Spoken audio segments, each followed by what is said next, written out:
უდეში მეწყრულ ზონაში 75 საკარმი და მონაკვეთი და საცხოვრებელი სახლი შეისწავლეს. 45 ოჯახი განსახლებას ექვემდებარებოდა.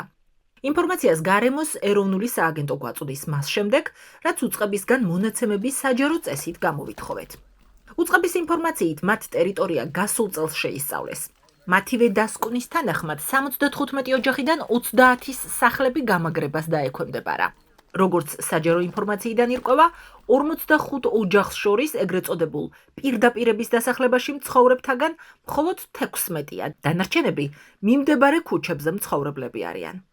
ეგრეთ წოდებული პირდაპირები არის ტერიტორია, სადაც მეწყერი თავდაპირველად განვითარდა და ჩვენმა რედაქციამ მისი შედეგების შესახებ რამდენჯერმე მოგითხროთ. უზრუნველყო თუ არა მერიამ ყველა ოჯახის უსაფრთხო ადგილზე გადაყვანა. მუნიციპალური ორგანოდან ჩვენ ასევე გამოვითხოვეთ საჯარო ინფორმაცია.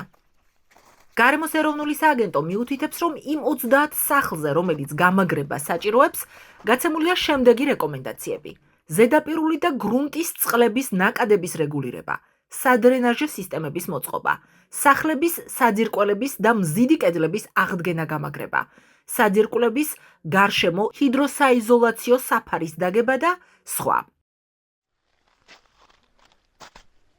გარემოს ეროვნული სააგენტოს მიერ მოწოდებული წერილის მიხედვით, უდეში მეწყრული პროცესები ჯერ კიდევ გასული საუკუნის 70-იან წლებში ფიქსირდებოდა.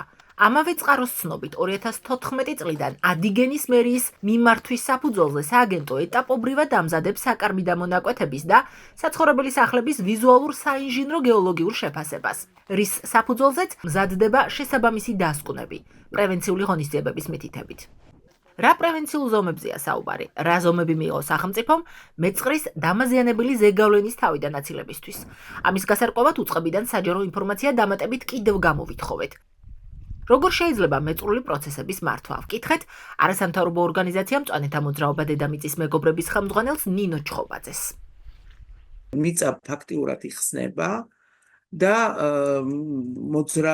საკმაოდ მოძრავი ქანებია. ეხლა დიდ თოვლობაზე შეიძლება უფრო მეტად გააქტიურდეს, იმიტომ რომ ამის საფრთხე ნამდვილად არის. მე უბრალოდ ძალიან ვშიშობ, რომ ამ ფონზე კლიმატის ცვლილების და თუ ძალიან სწრაფი ტემპერატურის აწევა მოხდა, შეიძლება არა მარტო ის დაფიქსირებული ზონა იყოს, არამედ ცოტა მეტი შეიძლება უფრო მასშტაბური გახდეს და დაცურება ნიადაგის და მეწყრული პროცესი უფრო გააქტიურდეს. ეს საფრთხე ნამდვილად არსებობს, მაგრამ წინასწარ ამას ვერ ვამბობთ.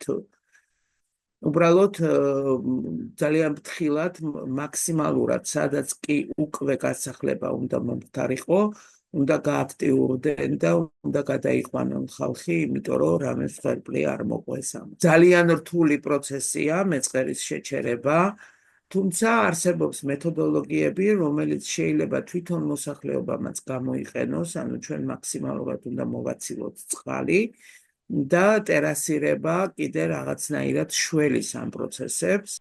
ჩვენ ასევე გვაინტერესებდა გაიცა თუ არა და რის საფუძველზე უდეში მეწყრულ ზონაში განეშენიანების ნებართვები. გარემოს ეროვნულ სააგენტოში გვითხრეს, რომ ეს ინფორმაცია მათ კომპეტენციას სცდება. ინფორმაციის მიღებას ველოდებით ადიგენის მერიიდან. რა ხდება უდეში მეწყრულ ზონაში? ვრცელი მასალა შეგიძლიათ ნახოთ ჩვენს ვებგვერდზე TalkTV-ში.